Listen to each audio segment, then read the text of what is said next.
to seducing spirits and the doctrines of demons. Giving heed to seducing spirits and doctrines of devils. Doctrines of devils. Now we are going to, if we have time, I need to give you a list of the doctrines of devils.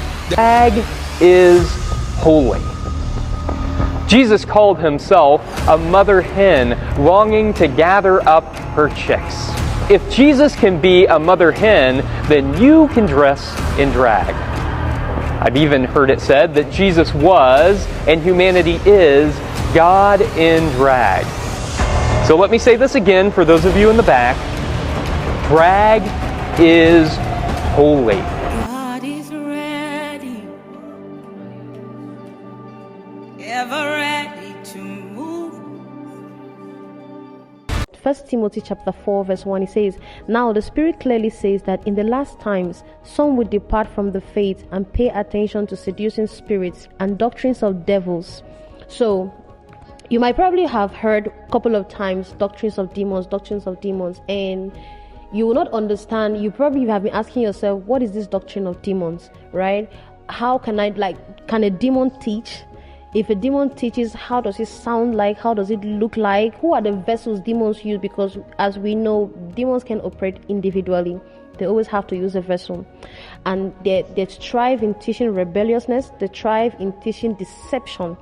And how do they do that? Through teachers, right? Through teachers. Those are the people they primarily use to propaganda whatever they want to do. You can check that in 2 Corinthians chapter 11 verse 3 to verse 18 to 15 for more emphasis.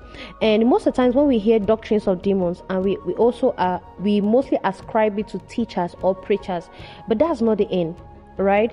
Doctrines of demons don't only operate in the church, they operate outside of the church as well, right? You can find doctrines of demons from your favorite influencers, from your favorite musicians, from your favorite philosophers, from your favorite theologians, right? So you might see, even now, it's even more rampant now than ever before, where they'll twist truth, they'll mix the truth, they will make sin appear as if it's good. They are mixing the truth with error. And you'll see some of your influencers, they'll be like, it's okay to be a Christian and to practice sage. It's okay. And even most recently, you will hear they'll say they're a good witch. There is nothing as good witch. There is nothing as good witch, right? Those are the people you listen to. And where do you think that doctrine is coming from? Those are doctrines of demons. So it's not limited to the fact that they must be preachers, they must be teachers. No, even the people you listen to, filter what you hear. Filter the people you give your honor to. Filter the people you give your ears to, because doctrines of demons comes from it. Demons can speak through cult leaders. How do you think a cult starts? Is when a spirit starts telling them, okay, I think having a party where it's full of orgies is good. That's a doctrine of demon. And you see a cult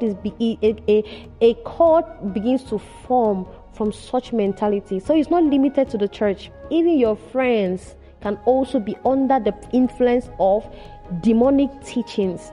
And who are the people who mostly fall for these doctrines of demons? Those who have itchy ears. Those who have itchy ears.